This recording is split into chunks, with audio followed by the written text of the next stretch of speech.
dragons, gods, and spirits. In Chinese mythology, over the course of millennia, a rich and diverse literature of fairy tales and legends has been created in China. Here you will find everything. Ancient creation myths from the dawn of Chinese civilization, tales of remarkable people and animals, blood-curdling ghost stories, and pious tales of holy men and women. In this video, I have gathered a bunch of shorter stories that showcase this entire shimmering diversity. Some may be old, dear acquaintances, but others are meeting a broader audience for the first time here.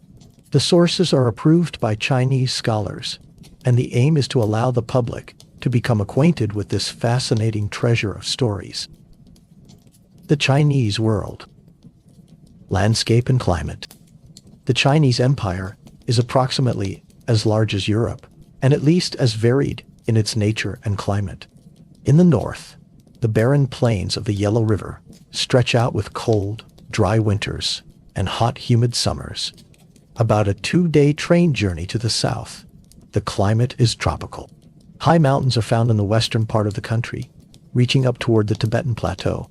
But in most of China, the mountains are low, except in the southeast, where highlands shield the southern coastal provinces like Fujian and Canton from the rest of the country.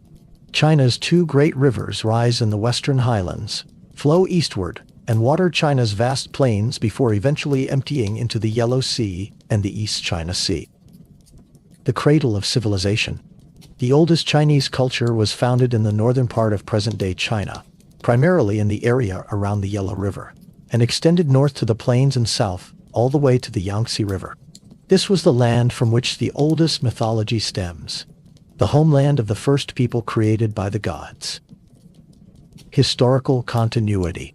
China's long history is as ancient as that of the Greeks and shares many similarities with Greek development. It began around 1100 BC, and by 300 BC, the Chinese, like the Greeks, already possessed a highly advanced civilization. But unlike the Greeks, whose land was soon after taken over by other peoples, and whose civilization ceased to develop along its original line, Chinese culture has lived on as an unbroken tradition to this day.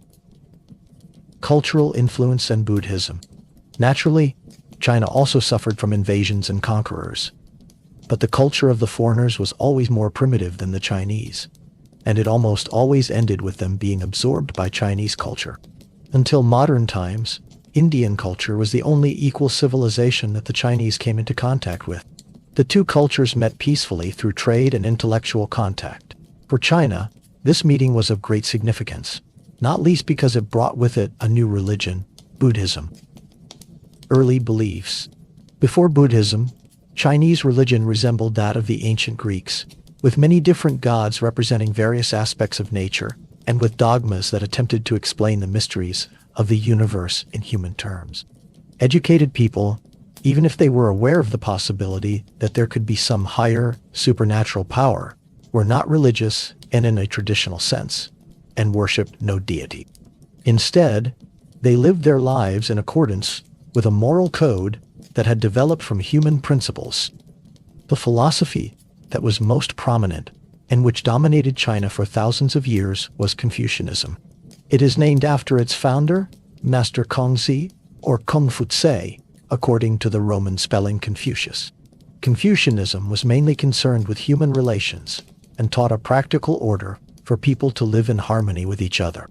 As a counterweight to this worldly view, another way of thinking developed: Taoism. The word Tao means the way, and Taoism was a mystical search for the laws that govern our lives, also encompassing life forms other than human. These 2 major systems of thought were already established when Buddhism came to China. At its highest level, Buddhism was also an intellectual religion, but it brought with it its own gods, spirits, and beliefs, which were eagerly received by the Chinese and incorporated into their own tenets. Buddhism also influenced the original Taoism, which then acquired more elements of religious practices, such as priesthood and monasticism. Since the religions in China developed from many different sources, they were a mixture of different beliefs. They were completely different from a religion like Christianity, which, even though it has incorporated some elements from other religions and cults, has still maintained its basic beliefs in a very unadulterated form. The Christian God is absolute, while the Chinese deities compete and crowd one another both in heaven and on earth. The result is often a colorful mixture of Buddhist and Taoist elements. In this video, the 4 following chapters deal with China's oldest god tales, myths created by a simple, robust people to explain the things they did not understand in the surrounding world. Thereafter, in following videos, I will take a look at folk tales and religious legends from the later civilization. There are no clear differences between these, even though the religious legends stem from a more complex and technically more advanced society. All these stories are now old, and some are indeed very ancient, dating from the 8th to the 5th century BC. Many have been passed down to us through oral tradition, and there may be different versions of each story. This often occurs when stories are presented orally, instead of in writing. Each time a person passes the story on, the details change, even though the main features remain the same. Almost all stories are well known to today's Chinese people, who have loved them and told them over and over again to their children. People have stopped believing in the gods as supernatural beings, but many of the religious practices survive as colorful folk customs, such as, for example, the Dragon Boat Festival, which, like Christmas in the Western world, constitutes a welcome break in the daily routine. The Chinese divide their history into dynasties, where each dynasty represents the time during which the emperors of a certain lineage ruled. The last imperial dynasty before the Republican era was the Qing dynasty, and it lasted from the 17th century until 1911.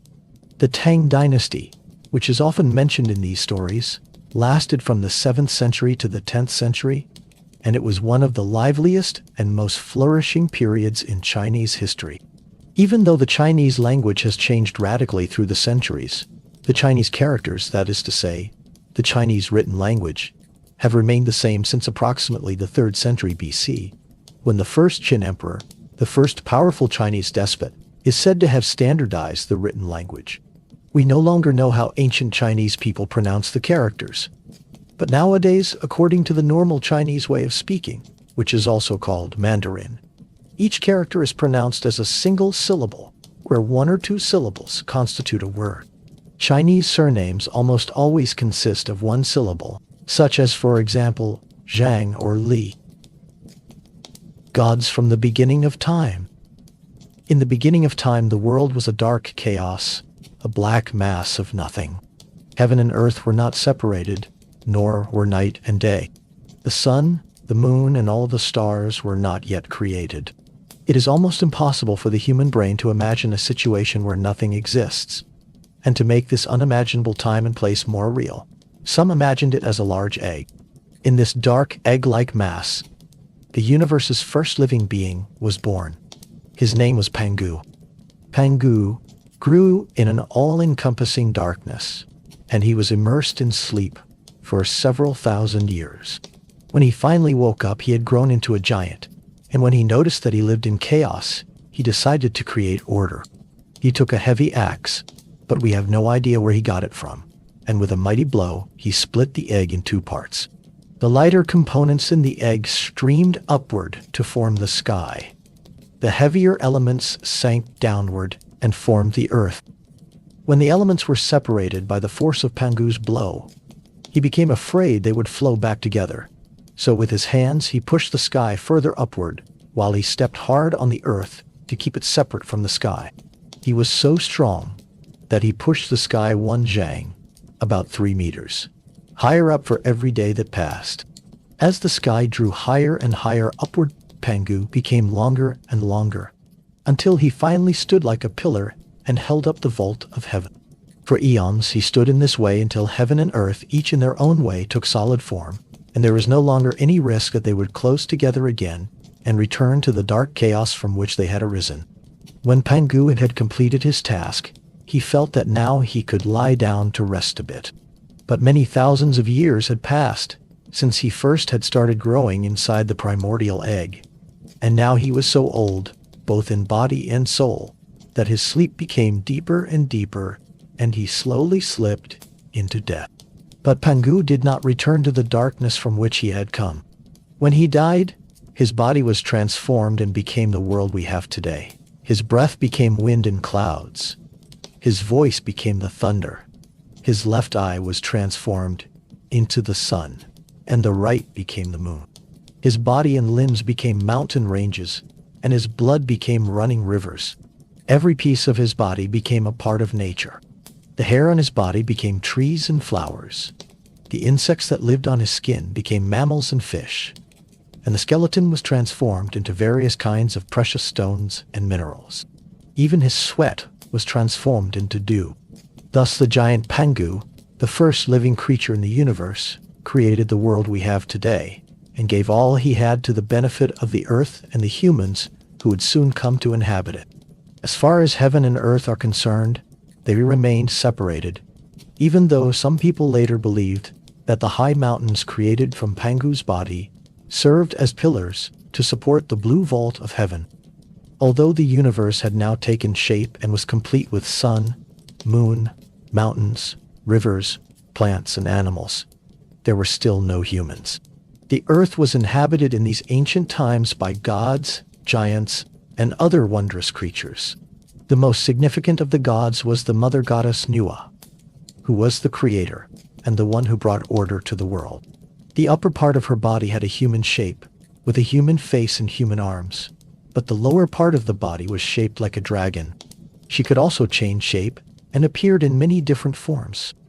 Nüwa traveled around the world, but even if she thought it was flourishing and beautiful, it was also lonely and desolate. For there were no humans, and Nüwa longed for creatures who could love, feel, and think like her. One day she came to the great yellow river. She took clay from the riverbed and formed small dolls of clay. She made the head and arms like her own, but instead of a dragon tail, she gave the dolls legs so that they could walk upright. She took great care in the work on these small images and was pleased with the result. Then she breathed life into them and saw to her delight how they dashed about and danced around her, while they joyfully cried out and called her their mother. At first she made the dolls one by hand, but when she made a large number in this time-consuming, meticulous way, she decided to use her supernatural powers so that it would go faster. She rolled a stick in the clay in the river, and when she swung it up over dry land, small lumps of clay fell from it and were immediately transformed into men and women. Afterwards, people used to say that the humans she created with her own hands were the people in the world who were happy and gifted, while those created by swinging the stick were the poor and more disadvantaged. When Nüwa eventually had created enough men and women, she instituted marriage among them so that they could reproduce and carry on the human race further without additional help from her side. Nüwa had a husband who appeared in old paintings in a similar shape to her, with a human head and upper body, but with a lower body like a dragon. His name was Fushi, and he too was a great benefactor to humanity. The greatest gift of all that he gave to humans was fire. Humans had seen fire come down from the sky in the form of lightning, but it was Fushi who taught them how to take it into service for their own use, and who showed them how to produce it by drilling a piece of dried wood against another. With fire, humans could cook their food and no longer needed to eat it raw and hard to digest. They could also hunt more effectively, for all wild animals feared the flames, and only the human could control them. According to some accounts, Fushi was either the son or brother of the thunder god himself, and that was why he could give his great gift to humanity. Fushi also taught humans how to make ropes and nets to catch fish with, but he did not only occupy himself with practical things. He also saw to humans' spiritual needs by teaching them music, and he taught them the mysterious art of divination, of predicting the future. It was he who first drew up the 8 trigrams, which consist of 3 lines, either whole or broken, which in different combinations represent the 8 basic elements: heaven, earth, water, fire, mountain, thunder, wind, and flood. The trigrams are then combined in pairs into 64 different hexagrams, and these are interpreted with the help of a divination handbook known as Yijing, I Ching, or the Book of Changes. People in both the East and West still consult this ancient book. The art of prediction was extremely important in these primitive times. Humans were dependent on it to be able to predict the outcome of wars, to foresee peace treaties and state affairs, and, before modern medicine made its entry, to guess the progression of a disease. In ancient writings, the names Fuxi and Nüwa are often associated with the friends of humanity. Some meant that they were siblings, others that they were husband and wife. There are also stories that give them another role in the creation of the human race. According to these stories, the earth was for a long time flooded by a mighty water. The only humans who managed to escape from drowning were a young boy and girl named Fuxi and Nüwa, who managed to save themselves in a large gourd. When the water eventually receded, Fuxi and Nüwa married, and with their children, the human race began anew. Whatever lies behind the various myths about Fuxi and Nüwa, one thing remains clear. They were regarded as the original founders of humanity, and were our first teachers. After Nüwa had created humans, and Fuxi had taught them the skills they needed to know to be able to lead a civilized life, humans could live in a certain comfort and security. But one day, quite unexpectedly, Gong, the water god, and Zhurong, the fire god, suddenly began to war against each other. No one knew why the conflict broke out, but it soon took on raging proportions and spread from the sky down into the human world. After many days of bitter struggle, the fire god Zhurong triumphed. The water god Zhurong felt immensely ashamed of himself. Yes, so much so that he did not dare to meet the other gods again, but decided to take his own life. The method he chose had disastrous consequences for humanity, where he decided to kill himself by driving his head against one of the mountains that served as pillars to hold the world up. In point of fact, he caused himself very little harm. He was, after all, a god. But he caused a great deal of destruction to the mountain he had chosen to hurl himself against.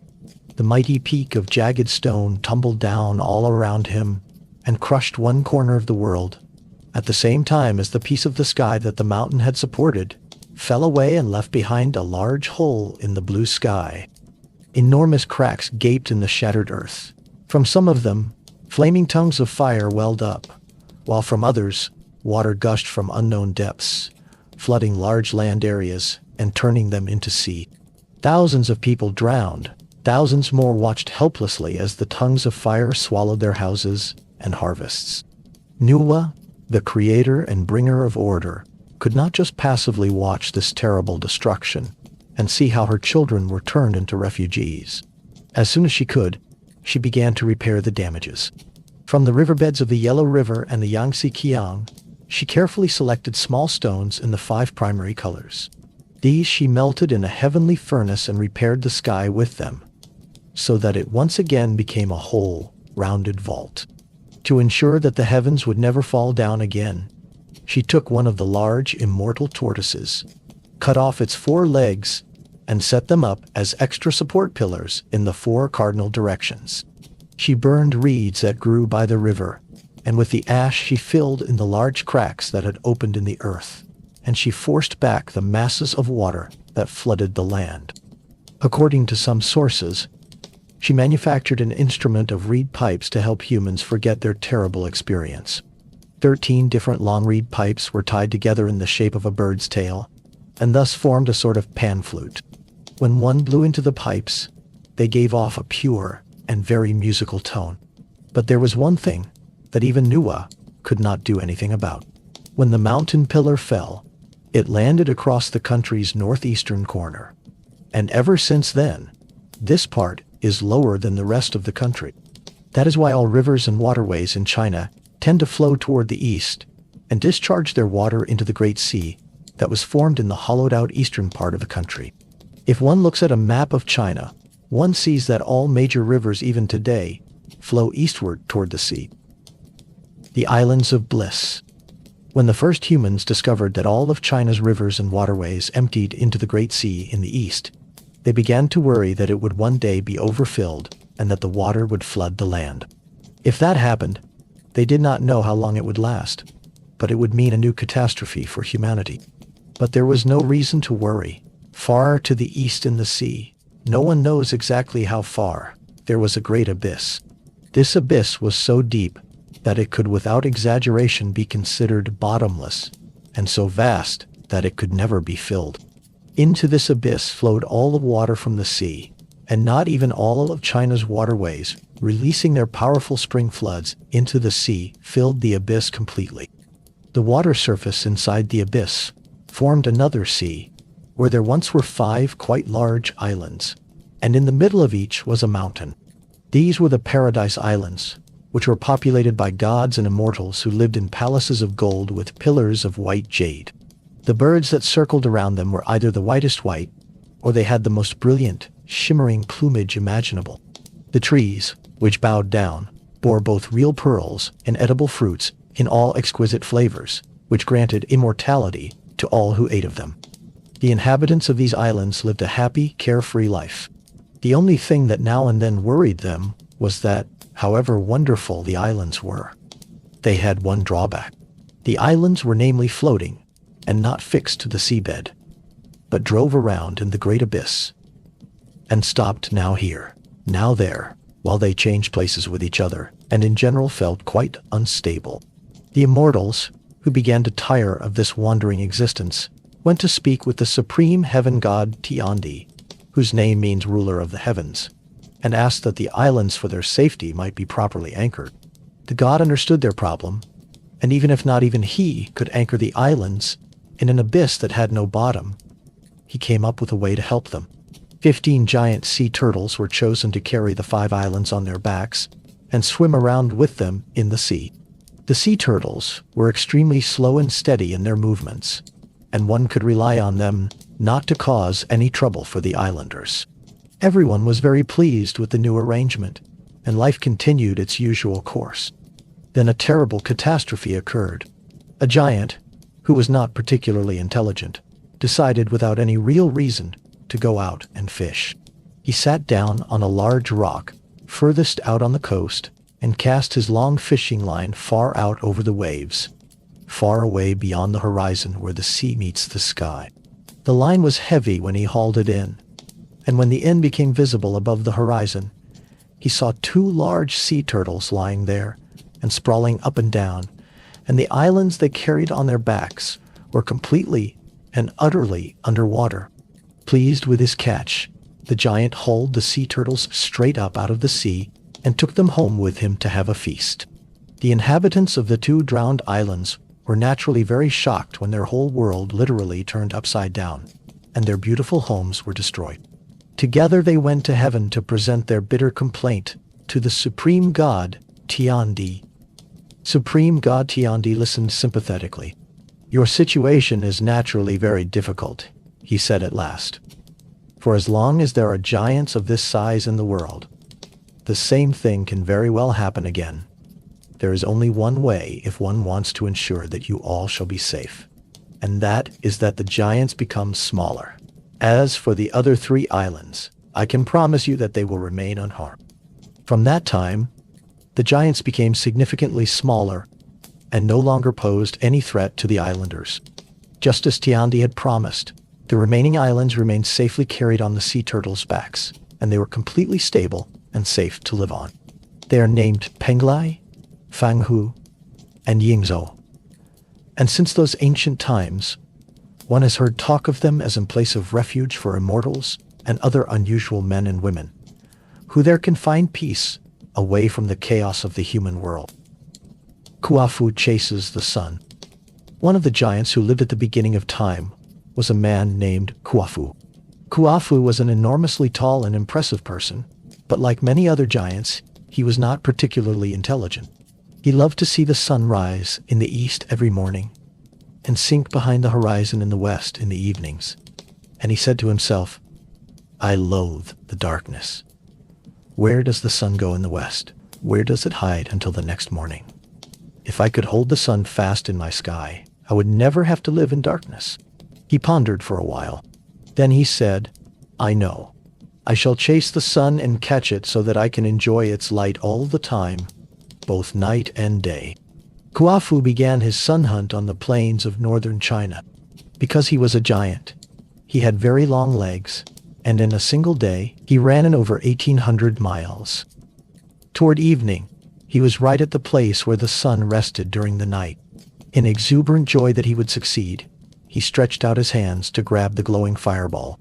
Then he suddenly felt a terrible thirst, a thirst such as he had never felt before, and which he could not ignore. It seemed to consume his whole body and burn him up inside. He ran to the nearest river, and in a single gulp, dried up the entire river. But it had no greater effect on his thirst than a drop of water would have had. He ran to another river, then to another, and yet another. But none of them were enough to quench his thirst. With his giant steps he turned back over the stretch of land he had covered during the hunt, and emptied all the wells, streams and rivers he passed by. Yes, he dried up both the Yellow River and the Yangtze Kiang. Still, he was thirsty. His only hope was to reach the sea, where he would surely finally find enough water to be able to drink his fill. But before he reached the shore, he collapsed from exhaustion, and when the last golden rays of the setting sun reached him where he lay stretched out on the ground, he gave up a long sigh. With a final exertion of strength, he flung his walking stick toward the sun as a final proof of his anger, whereupon he closed his eyes and fell asleep. The next day, when the blinding rays of the morning sun again shone from the east and reached the sleeping giant's body, he was no longer a giant. Where he had lain, there was now a massive mountain range. West of the mountains was a forest grove that had the shape of a long staff, and despite the fact that the trees had not been there the day before, their leaves were green and their fruits shimmered pink and lovely among the branches. These trees had grown from the walking stick of peach wood that Kuafu had flung toward the sun, and they bore the juiciest fruits one can imagine, peaches that would always refresh a person, quench the most violent thirst, and spur them to walk further. People say that the giant's body was transformed into the large mountain range in Shaanxi province, which is now called Mount Xiu. At the western end of the mountain range lies an area that is still today called the Peach Orchard. The giant who had no head. There was once a giant who had no name, but who on the other hand had great ambitions. He wanted nothing less than to defeat the supreme god Tiandi and steal his throne. With a round shield on his left arm and an axe in his right hand, he climbed straight up into heaven where he raised his battle cry and challenged the supreme god to a fight. "Who dares to challenge me?" roared Tiandi angrily, and he grabbed his sword and ran out to meet the giant. They fought for days, dealing blow after blow and dancing around each other without pausing for better or worse. During the battle, they moved constantly, changing places to get better footing and drawing away without noticing it down into the world of humans. They fought all the way along the large mountain ranges in western China until they came to a mountain called Chanjiang. There, Tiandi lifted his sword high into the air, and with a violent blow, he severed the giant's head from his body so that it fell down the mountain like a boulder. When the head rolled down the mountain, it let out a sound like thunder, and a rumble echoed and thundered through all the valleys and forests. Strangely enough, the giant's large body did not fall. For a minute, he stood there in astonishment over the blow.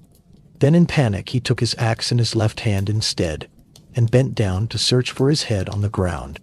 All the nearby mountain peaks shook when his giant hand swept over them, tore loose cliff blocks and sent thundering landslides down into the valleys below him.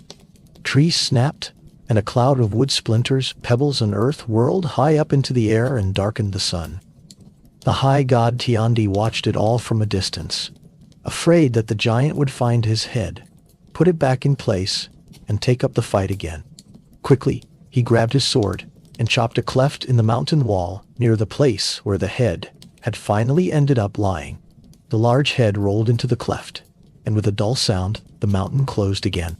With a triumphant laugh, Tiandi returned to heaven and left the giant behind on the mountainside, where he stood and listened to the echo from the cliff blocks colliding with each other, turning his headless body first one way, then the other, in his attempts to comprehend what had happened. But the giant without a name was still not defeated. While he stood there, new eyes grew out on his chest, and his navel was transformed into a new mouth. While he performed a war dance that made the mountain shake once more, and defiantly swung his axe, he roared his battle cry toward the heavens. "Come out and meet your challenger, high heaven god." As far as we know, he is still standing there today, still waiting. The Yellow Emperor. The Yellow Emperor was a significant god in ancient times. He was a very powerful being and had many children, some of whom were gods and others humans. He interested himself greatly in humans, and because he protected them and helped them to live a peaceful, well-ordered life, he was often considered to be an earthly emperor, the first to rule over China. One of his greatest deeds was the defeat he inflicted upon a monster named Qiyu. Qiyu began his life as a rather insignificant god who had the task of being a messenger to the Yellow Emperor, one who cleared the way for him when he was going out to travel. Qiyu was, however, very ambitious, and he planned to overthrow the Yellow Emperor and conquer his throne. As followers, Qiyu gathered about 80 minor gods who were dissatisfied with the Yellow Emperor's way of ruling. These gods were hideous to behold. They had heads of iron and faces of copper, and 4 eyes, 6 hands and claws instead of feet. Their food consisted of stone and metal, and they were especially skilled in manufacturing iron weapons of all kinds, sharp lances, spears, axes, and strong bows. When Qiyu had trained and organized these demon gods in heaven, they made their way down to earth. There they sought out the barbarian tribe Miao in southern China and incited them to rebellion and dissatisfaction toward the Yellow Emperor. During all this time, the Yellow Emperor lived unconcerned in his palace without having any idea of the intrigues and conspiracies going on all around him.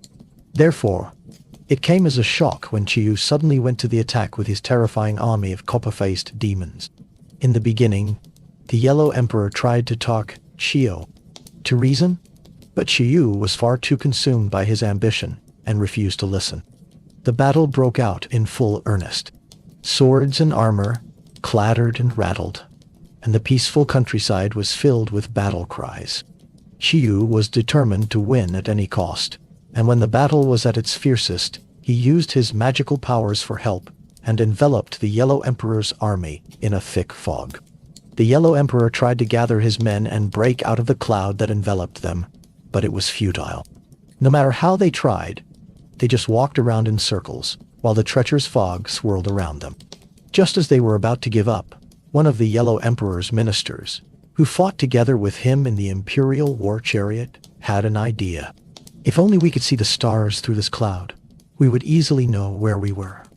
I just wonder, how would it be if we had something as a landmark? Like, for example, the North Star. Something that could lead us all out of the fog. The minister immediately set to work with his magical powers, and within a few minutes, he had invented and manufactured the first compass. With this wonderful new instrument, the Yellow Emperor and his army easily found their way out of the fog, and the battle began anew, just as violent as before. Now the Yellow Emperor summoned another of his warriors, Yinglong. His name means the dragon Ying, a god who could summon rain whenever he wanted. "Give me a storm that sweeps these rebels out of heaven," he commanded. But once again, Qiyu outsmarted him.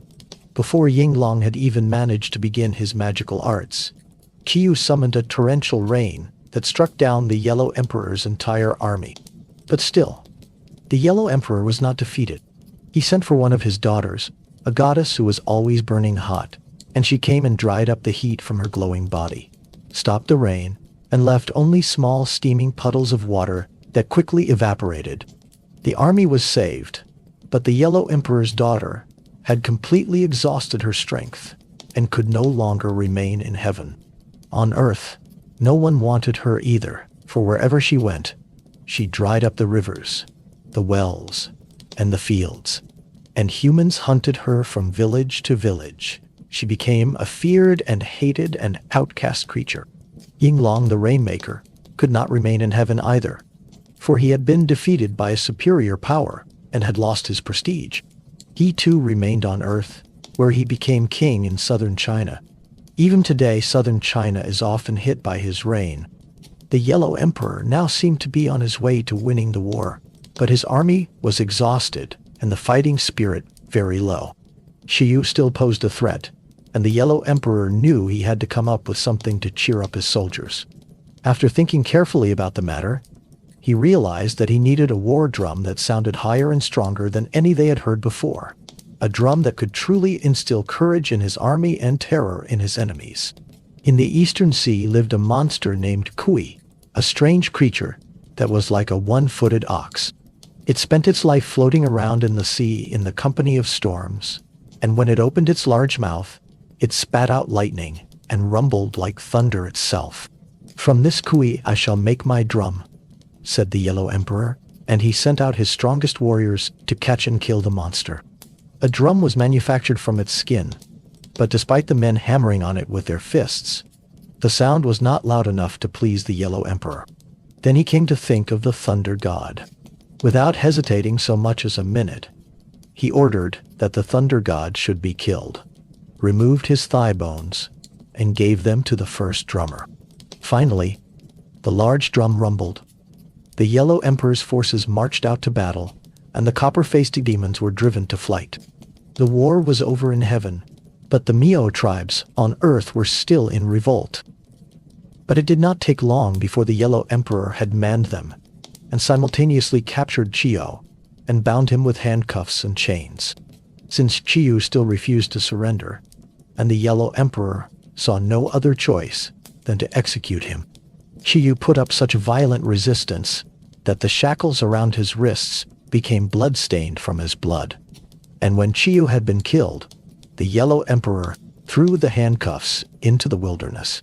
There they were transformed into maples. And when the leaves turn bright red every year, humans say that the color comes from Chiyo's blood and wrath. The bird and the sea. The sun god had a daughter whom he loved dearly, more than all his other children. One day, the little girl took a boat out onto the Eastern Sea just for fun. Unfortunately, a storm blew up when she was completely out of sight from land, and waves as high as mountains crashed over the boat and drowned her. The sun god mourned his favorite daughter, but not even in his mighty rays could call her back to life, and he withdrew with his sorrow and went to mourn her in solitude. The deceased girl was embittered over her untimely death, and her soul was transformed into a small bird named Jingwei. Jingwei had a mottled head, a white beak, and red legs, and she hated the sea that had robbed her of her life and taken her away from her father. Every day, she took a small stone or twig in her beak, spread her wings, and flew away from land out over the Eastern Sea. She hovered over the waves and dropped her burden in the water in the hope that the sea would one day be filled with stones and twigs. For a long time, the sea took no notice of the little bird. Then one day it laughed loudly at her and mocked. Little bird, stop your efforts. Your work will never be finished, even if you keep at it for millions of years. How can you believe that you could ever fill the sea with stones and twigs?" The bird fluttered its wings and cried, "And if I drop stones and twigs for millions of years, millions of times, for millions of years, until the end of time, I will never stop. And one day, I will have filled you up completely." "Why do you hate me so?" the sea asked. "Because you took my young life and the lives of countless innumerable others who have died because of your cruelty." "Stupid bird," the sea mocked again. "You will never succeed." I shall. The bird's sorrowful cry was heard over the sea. "One day I will succeed." The little bird flew back to land only to return again, time after time, to drop small stones and twigs into the waves. And so she continues even today. The cuckoo. In the ancient kingdom of Shu, which is now called the province of Sichuan, there was once a king named Wang. From the beginning, Wang was a god who lived in heaven. He came down to visit the earth, and there he met a woman who was also immortal, and who had left her home in a deep spring and settled in Shu. The two immortals married and then ruled the kingdom together. King Wang was a benevolent ruler and was always interested in the people's best interests. He taught them how to best cultivate the land and how to pay attention to the seasons. The kingdom flourished, but there was still one problem that Wang could not solve. Through the kingdom flowed the great Yangtze River, and every year it flooded and destroyed large areas with crops. Even though Wang was prepared to do everything he could for his people, he was completely powerless when it came to curbing the floods. Then one day, a dead man was found floating in the Yangtze. It was immediately understood that it was no ordinary corpse, for instead of drifting downstream with the current, it floated upstream. And not only that, as soon as the people had pulled the body out of the river, it became alive again. When the stranger had recovered enough to be able to speak properly, he said that he came from Chu, several hundred mil further down the river, and that he had slipped and fallen into the river. Wang soon heard talk of the stranger's arrival, and he was immediately curious to meet him. When they met, he was deeply impressed by the stranger's wisdom and knowledge, especially since he seemed to know a lot about rivers and how to control them. Wang was so eager to find a solution to the flooding problems that he took the stranger with him to the court and made him a powerful minister. The new minister had not been at the court long before the Yangtze River flooded again. He immediately understood what caused the problem. In just the part of the country where the river ran through several gorges that were too narrow to accommodate the masses of water that rushed down from the mountains when the snow melted in the spring, the water rose rapidly over the edges of the gorges and flowed over the plateau on both sides of them. The minister showed the people how they should dig tunnels through the mountains to divert the water from the riverbed, and in this way, the land of Shu was saved. Wang decided to hand over the throne to this man who could master the water, and he himself left the court and settled in the mountains in the west. But he had not been there more than a short time before he heard rumors that were very unfavorable to him. According to these rumors, the man from Shu, while Wang was busy organizing the control of the river, had seduced his wife. When the man came to him and they were together, Wang had, ashamed of what he had done, surrendered the throne to him. Wang never recovered from the shock he felt when he heard these lies, and he regretted bitterly that he had been so generous. Soon he died of grief and disappointment. His soul was transformed into the bird we today call the cuckoo. In Chinese, his sorrowful cry sounds like, "Better to return," and ever since then, the bird has called out Wang's regret that he left his people. Some people have another explanation for the cuckoo's origin and its call. According to them, Wang died as a natural and happy god among his people. But his love for them was so great that his soul returns every year in the form of a cuckoo at the beginning of the sowing season. His unusual call reminds the people that they should hurry with the sowing and pay attention to the seasons when they cultivate the land. The ancient heroes. In the sea beyond the Eastern Ocean, in the easternmost part of the world, there once grew a tree called Fusang. This tree was several hundred meters high and about 350 meters in circumference. In the lush branches sat suns and chirped like birds. In these ancient times, there was not just one shining, hot golden sun, but 10 of them. At night, they tumbled around in the sea and bathed to renew their luster, and then sat on the branches of the great Fusang tree.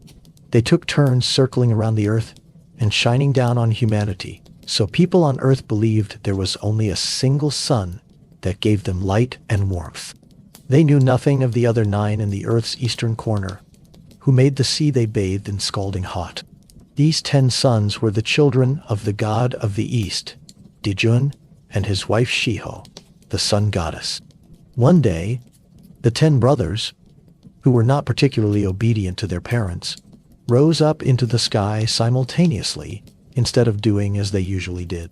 With 10 suns simultaneously in the sky, it became so bright and hot that everything was burned up. It may be that the suns were so happy over their blinding light that they expected the people on earth would also be happy, but they were wrong. Humans hated them. The earth parched, harvests, flowers, and trees withered. Yes, even mountains and metals seemed to melt. Blood throbbed in people's veins, and they could hardly breathe by day or night. They had almost nothing to eat, and since all the rivers had dried up, there was a great shortage of water. And things did not get better when terrifying monsters emerged from the forests, where the trees had been transformed into dry sticks, and up from the depths of the shrinking lakes and rivers. Even if the sun's father, Dijun, lived up in heaven, He was not deaf to the people's pleas and the desperate prayers from their leader, Emperor Yao. Since he could not talk his unruly children into sense, he decided to take more drastic measures. He summoned an immortal archer named Yi. Dijun gave Yi a red bow and a quiver full of white arrows and sent him down to earth. "Do what you must do," he said, "but do not harm my sons more than necessary." Yi did as he had been told. He took his wife Chang'o with him and set off straight to the emperor's palace, where he saw with his own eyes the frightful devastation the sons had caused, and the suffering among the humans. And the crowds that came every day to ask the emperor for help grew more and more. First, Yi climbed up onto a height and threatened the suns that danced around in the sky. He hoped that the mere sight of the magical bow and arrow would make them see reason. But the suns had become power-hungry and were not in the mood to let themselves be intimidated so easily. They did not care in the slightest about him. Then Yi notched an arrow, aimed carefully at one of the suns, and shot the arrow. An instant later, a heavy fireball fell down to the ground. The air immediately became a little cooler, and thankful people rushed over to look at their fallen enemy. But all they saw was a giant three-legged crow lying ruffled on the ground. He notched arrow after arrow, shot, and again a fireball fell from the sky. Another three-legged crow lay dead at his feet. But the suns still refused to obey, and as Yi's arrows hit their targets one after another, the scorched earth began to breathe again. Fortunately for the earth, the emperor realized that at least one sun must remain to provide the earth with warmth and light. He snuck up behind Yi and counted the arrows remaining in the quiver, and bent down and counted the dead crows. There were 4 arrows in the quiver, and on the ground lay 6 crows. Quickly, the emperor snatched an arrow from the quiver to ensure that at least one sun would survive. Yi was far too occupied to notice anything, and continued to fire his arrows until none were left. One sun, which now looked pale after the overwhelming light from the 10, still hung sorrowfully in the sky vault, and would never again depart from its solitary path. The suns were gone, but before the earth could return to normal, one had to deal with the monsters. With a new load of arrows, Yi shot mercilessly down at them. Out on the plains, they found one that the humans called the Great Wind. The Great Wind was an immense bird that resembled a huge peacock with a long spread tail and a grim eagle's beak. Just as an eagle used to strike down and snatch up both livestock and humans. It was so wide between the wings that every time it flew, a whirlwind was created behind it. Yi knew that the Great Wind's wings were so strong, and its flight so fast that it could easily fly away before he had time to fire more than a single arrow. Under cover of some rock ledge far away, it would then wait until the wound was healed, and then come back and cause further damage out on the plains. To prevent this, Yi tied a strong black silk cord to the shaft of his arrow. He aimed carefully and released the arrow so that it hit the big bird right in the chest. Before the bird could grasp what had happened, Yi began to pull hard on his end of the rope and drag the monster down to the ground so that he could kill it with his knife. Afterwards, he made his way to Lake Dongting, which lies in the middle part of the Yangtze River. In this lake, a large water snake had appeared when the water began to disappear, and it overturned fishing boats and swallowed the fishermen before they had time to reach the shore. Yi took a small boat and rowed back and forth across the lake, hoping to attract the monster's attention. He did not have to wait long. First, the monster's ugly head popped up, and behind the head, the coiled snake body was visible as it rushed toward its prey. Yi fired arrow after arrow against its scaly skin, but the snake was strong, and in the end, he had to go into close combat with it from his small, rickety boat. Finally, he managed to pierce the snake's heart with his sword. With one last blow of its tail, the snake disappeared forever into the depths. A multitude of small boats set out from the shore, and the fishermen then escorted Yi home. They pleaded with him to stay with them, but he refused. As long as there are still monsters roaming the earth, no one is safe. I cannot rest until they are once and for all eradicated, he said. Yi's last fight concerned an enormous man-eating boar that roamed in a mulberry forest. It was as large as an ox, and every night it trampled the crops, carried off livestock, and occasionally attacked villagers who had been careless enough to go out after dark. Not even this horrific monster was a match for Yi and his magical bow. He shot it in the legs, and then he dragged it, while it was still alive, back to the villages it had once terrorized. Thereupon a great feast was arranged where the large ceremonial pig was slaughtered, roasted, and eaten. Even the emperor came to celebrate the last animal's death and the beginning of a new life in peace and security. Yi received the best pieces of meat to take back to heaven as appreciation to Dijun, the god who had sent down the great archer to save the earth. Chang'o and the elixir of life. When Yi returned to heaven together with his wife Chang'o, he was fully prepared to be thanked and praised for his efforts in saving the earth. But it was not to be. When Yi stood face to face with Dijun, the god frowned angrily.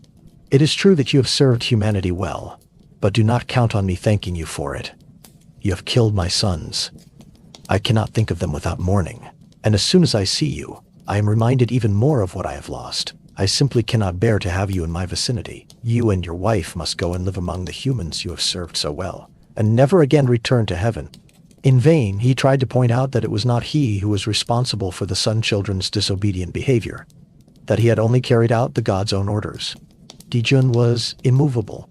For Yi, there was nothing left but to take Chang'o with him down to earth, and he became even more distressed when he noticed how hard Chang'o took the news that they were to be banished. She became even more disappointed and hurt than Yi himself. "What have I done to deserve this?" she complained. "I, who am a born goddess and raised in heavenly glory, can I be held responsible for my husband's actions?" And she cursed the fate that had brought her together with a man like Yi. But regardless, they had to obey Dijun's orders, and reluctantly the two immortals gathered all their belongings and moved down to earth. Yi found a place in the mountains where they settled, and he used his skill with the bow to provide for them through hunting. It was a hard life for Yi. All day he roamed the forests among the mountains to search for prey. And in the evening he returned exhausted to his dissatisfied wife. Chang'o refused to adapt to their new life, and never stopped reproaching him. "If you hadn't shot down the suns, we would still be gods and live in heaven," she used to say. "Now we are banished to a life on earth among humans, and just like humans, we are going to die. Just think about what that means, Yi. We, who have been immortal, must go down into the gloomy underworld and socialize with the spirits of the dead." Yi could do nothing but sadly agree with her and wonder what he could do about the matter. If there was anything at all to be done. One day, Chang'o herself came with a suggestion. "I've heard that there is something called the elixir of life," she said. "A remedy that is so strong that it grants immortality to whoever eats it. It is said that in the West, on Mount Kunlun, there lives a goddess named the Queen Mother of the West, and it is she who collects and keeps this elixir." Even Yi had heard talk of this goddess, and since he had no more desire than Chang'o to live and die as a human, he went along with seeking her help. The Queen Mother of the West might sound like a kind old lady with white hair, but in reality, she was a monster goddess. She had a human face, but teeth like a tiger, and her long, uncombed hair hung heavy over her ugly body, which ended in a leopard's tail. On her head, she wore a jade crown that looked like growing grass. As servants, she had 3 blue-throated birds that were always out hunting for food that might suit her. She never left her cave, but despite that, she had the power to send plagues over humans as punishment for their misdeeds. Mount Kunlun lay west of China, beyond the mountain ranges, in Tibet. Even other gods besides the Queen Mother lived there, and the mountain formed a fantastic fortress against intruders. First, it was surrounded by a moat full of water where nothing could float. Even the lightest feather sank immediately to the bottom. Inside the moat was a circle of fire that emitted a consuming heat day and night. No mortal creature had ever made it through these 2 barriers, but Yi still had some of his divine abilities left, and he managed to swim over the water, make his way through the fire, and finally reached the cave where the Queen Mother lived. To his relief, the goddess was very understanding, and when she had heard his story, she gave him a small box. "This is the elixir of life," she said. "Keep it well, for it is truly very valuable. It is manufactured from an enchanted peach tree, whose fruits grant eternal life. This tree blooms only once every 3,000 years, and bears fruit only every 6,000th, including what I have managed to collect. It is found in this little box. It is enough to give both you and your wife eternal life. But you will always live in the world of humans. To win true immortality and divinity, you would need twice as much of the medicine. Here, take it, and be careful with it, for it is invaluable." Yi returned home the same way he had come and gave the elixir to his wife, while repeating everything the Queen Mother had said. "One of the coming days," he said, "I shall prepare a feast, and then we shall take the medicine. Then we will forever avoid having to die." Yi felt much happier than he had done in several months, and the next morning he set off to hunt and try to find enough food to be able to cook a real feast. But his wife back home was not as pleased. She was still deeply embittered over the fact that she, who had once been a goddess, had been sent down to earth to live as an ordinary mortal. For her, it was not enough to merely avoid death. She wanted to be a goddess again and live among the gods in heaven as an equal. In confidence, he had told Shango everything, so she knew that the medicine was enough for one person to achieve full divinity. She decided to take it all for herself, took out the box from its hiding place, and swallowed the entire dose at once. The powerful drug took effect immediately. Shango felt her body being lifted up, and she floated slowly out through the window, and then upward, up through the air. "Actually, I probably shouldn't fly straight back up to heaven," she said to herself, while the ground below her became smaller and smaller. "All the gods know who I am, and they will surely reproach me for taking all the elixir myself and not leaving anything for my husband, even if it was all his fault from the beginning." She looked around. It was night, and the full moon shone, surrounded by sparkling stars. "I have heard that the moon is said to be completely uninhabited," she said. "It will be a good place to live." Slowly she floated higher and higher until she finally reached the cold, silver-colored moon. Exactly as she had expected, it was desolate, with the exception of a cassia tree and a hare. Their silhouettes are still seen on the moon's surface when it is full. There she settled and lived in solitude. We do not know if Shango became happy or not with her immortality. It was likely quite lonely for her up there on the moon. According to one version of the saga, the Queen Mother of the West was so angry at her for being so greedy and selfish that she transformed her into a toad and kept her prisoner there on the moon. But it feels more pleasant to imagine her living there in lonely majesty, and forever looking down over the earth she chose to abandon. When Yi came home and discovered that both his wife and the elixir were gone, he soon realized what had happened. Without hope of any eternal life, he became a bitter and disappointed man. Among the servants in Yi's house, there was one named Feng Meng. Feng Meng was a capable servant, and Yi chose him to be taught especially. He became Yi's hunting companion, and Yi taught him everything about hunting with bow and arrow. Feng Meng became a very skilled archer, but no matter how he strained himself, he never managed to surpass his master. Once, when they were out hunting together, they both shot at a flock of flying geese. Each released 3 arrows, and even if all hit, Yi's arrows went straight through the bird's eyes, while Feng Meng's only hit some part of the body. When the birds, frightened, flew off in all directions, Yi shot 3 more arrows at random, and again 3 birds fell to the ground with pierced eyes. Then Feng Meng understood that he would never be as skilled as his master, and he turned away jealous and brooded over his own failure. Feng Meng became increasingly envious for every day that passed, and soon his reverence for his master had turned into hatred. Simultaneously, it became increasingly difficult to please Yi, for he became more and more demanding, irritable, and ungrateful. It was not difficult for Feng Meng to play on the dissatisfaction that already existed among his fellow servants, and then organize a conspiracy to kill Yi.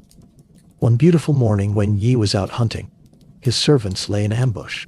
They waited for him by a tree on a narrow path where they knew he would pass. And when he came by, they hurled a hard, sharp wooden stake at his head. Yi, the great archer, died instantly. Despite Yi's soul ending up among the spirits of the dead in the underworld, he was not forgotten. He was honored both for his previous deeds and by being appointed as one of the leaders in the spirit world, where he was given the task of looking after evil spirits so that they would do as little harm as possible to the humanity he had done so much to save. Yu masters the river. Yao was the first human emperor to rule in China, and he was the wisest, most merciful ruler anyone has ever seen. He himself lived a remarkably simple life, without allowing himself any form of luxury. He lived only for his people. Still, he was the most disaster-stricken emperor one can imagine. During his reign, the great drought occurred when 10 suns simultaneously shone in the sky. And just as the land was beginning to recover, a catastrophic flood occurred that almost destroyed everything once more. It was Tiandi, the supreme heaven god, who caused the flood. When he looked down at humans and their wickedness, he sent out the water god to drown their fields and homes, without caring that many innocent people were also affected. Several of the gods took pity on the humans, and among them was a white divine horse named Gun. Gun seemed more upset than the other gods, and after he had unsuccessfully pleaded with Tiandi to spare the humans, he walked around in heaven and was very distressed for their sake. One day he met 2 friends, an owl and a tortoise. When they saw how sad and despondent he was, they asked what had happened. "The earth down there lies flooded," answered Gun, "and there is nothing I can do to save it." "Stopping a flood on earth is not so difficult," answered the owl. "What one needs is a precious substance called sharang. It doesn't look like much more to the world than an ordinary clay clod, but in reality, it is a very magical substance. If you can get hold of it, even if ever so little, you can overcome any flood whatsoever. The sharang lump swells up to an incredible size as soon as it comes into contact with water, and it becomes completely impenetrable. But naturally, this substance is well hidden and also guarded." Gun conducted careful investigations, and it was not long before he managed to find out where the magical clay was kept. He managed to steal a little clay, which he carefully took with him down to earth, and soon he had built a large, impenetrable dam against the water masses. The joy and gratitude the humans showed was reward enough. But the supreme god Tiandi was not as pleased. In fact, he became furious and sent the fire god to earth to kill Gun and remove the magical clay. And once again, the kingdom lay underwater. Because Gun had not yet finished his work, his spirit did not die. Instead, a son began to develop within him who would complete the father's work. For 3 years the humans watched over Gun's body until the son, who was named Yu, was ready to be born. Again, the supreme god Tiandi became furious, and he sent out a god to rid himself of this new threat to his plans.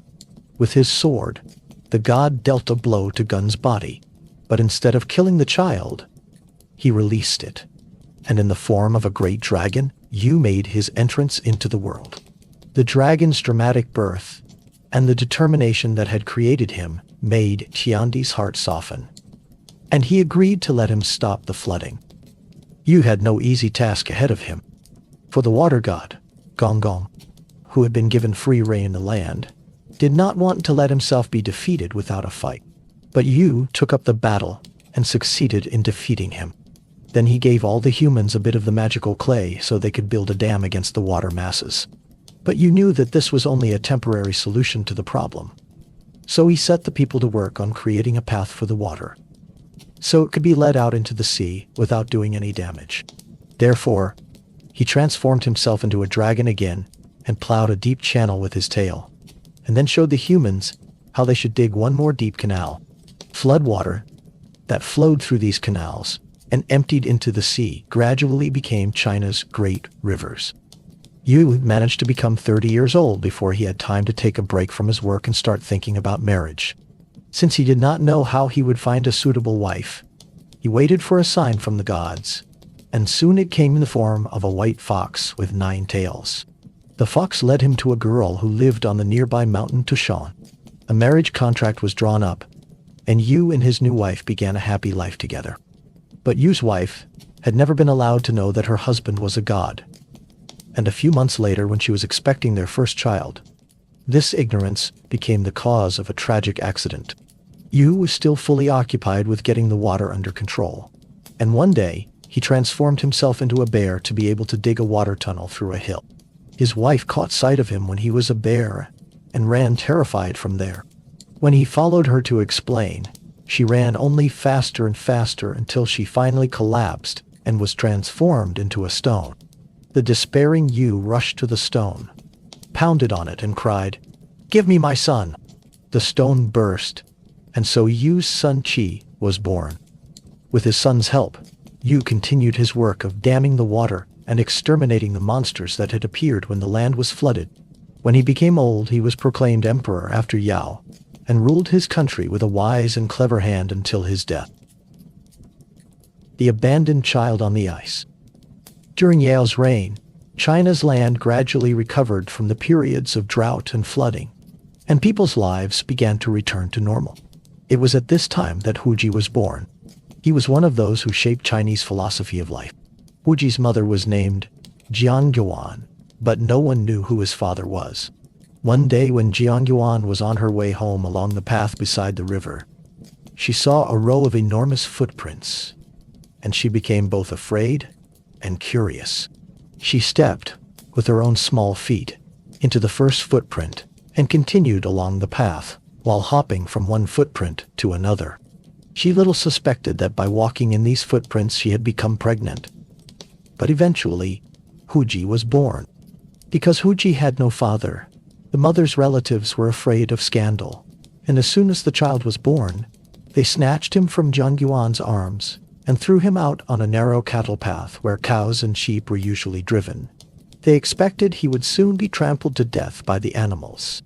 But instead, the cows and sheep went very carefully around him, and they also let him suckle their milk so that he grew and became strong. When the family noticed this, they took him from there again and put him out in a deep forest. But again, their plans were thwarted. Some woodcutters who were out to cut wood found the child and took him back to his home, because they thought he had ended up there by an accident. In its despair, the family finally placed him on the cold ice of a frozen flood, but the birds lowered themselves over him and spread out their wings to keep him warm. Now the family understood that this was no ordinary child, and they rescued him and returned him to his mother. Huji was an unusual child. Already, as a little boy, he learned to pick and distinguish wild seeds and edible beans of all kinds. He brought them from the wilderness and cultivated them and improved them so that they became large, juicy, and filling for humans. He also began to manufacture simple agricultural tools, such as hoes. Eventually, the emperor himself got to hear talk of Huji's work, and he appointed him as Minister of Agriculture so that he could share his knowledge of grain and farming with all of China's people. Huji continued even after his death to improve the crops.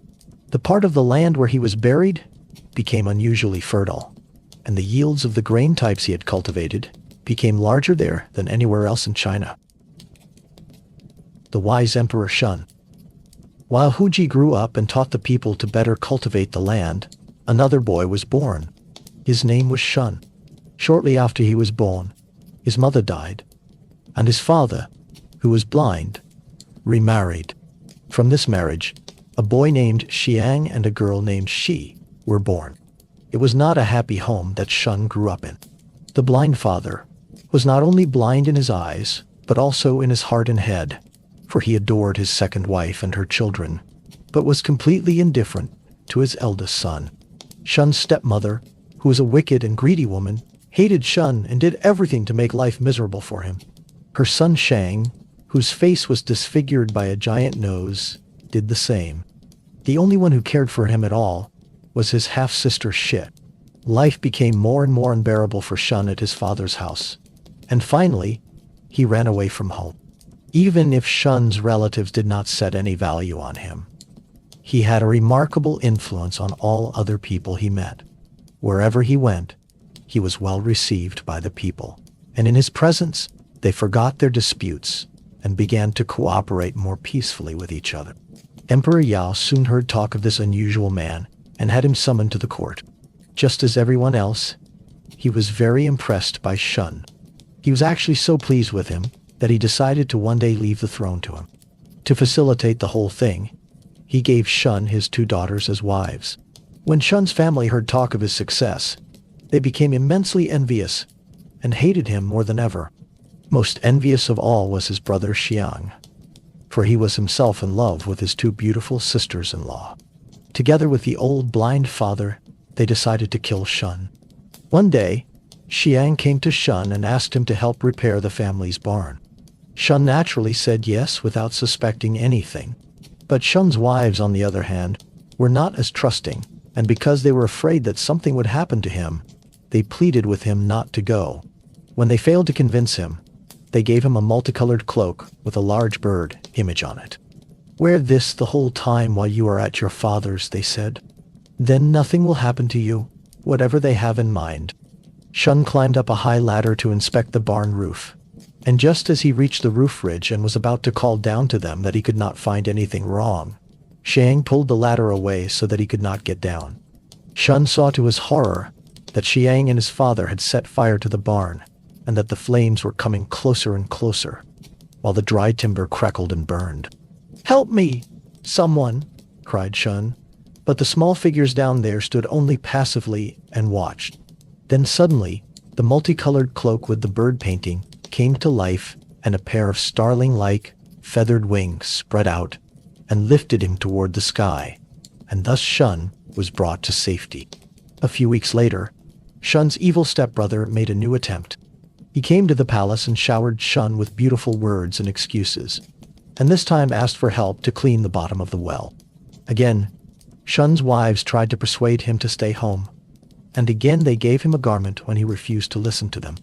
This time, it was a cloak with a painted dragon. "Wear this under your regular clothes, and only reveal the image if you are in extreme danger." Shun arrived at his father's house, and although the family scrutinized him very closely, they saw nothing unusual about his clothes. "Now we shall succeed," they whispered. The well was deep, and Xiang lowered Shun, who was tied to a long rope. When he was about halfway down, he suddenly felt a jerk in the rope, and Shun discovered that he was falling faster and faster downward, while large stones tumbled past him. His wicked brother had cut the rope, and to be absolutely sure that Shun would not be able to get away, he threw large stones down after him.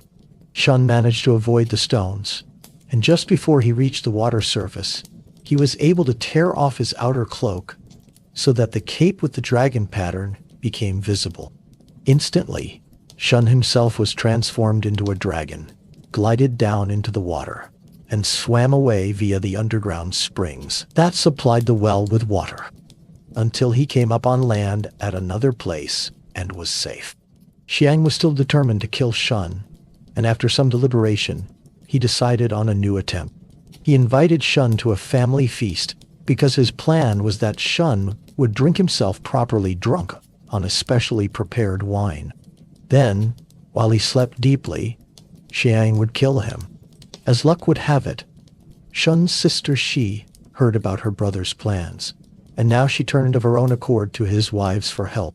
"Take this powder," they said, "and dissolve it in the bathwater before you go to the feast, and wash yourself carefully in it." So the feast began. The family pretended to treat him with great respect, and they served him one dish after another and glass after glass of wine. But no matter how much wine he drank, he was not in the least bit intoxicated.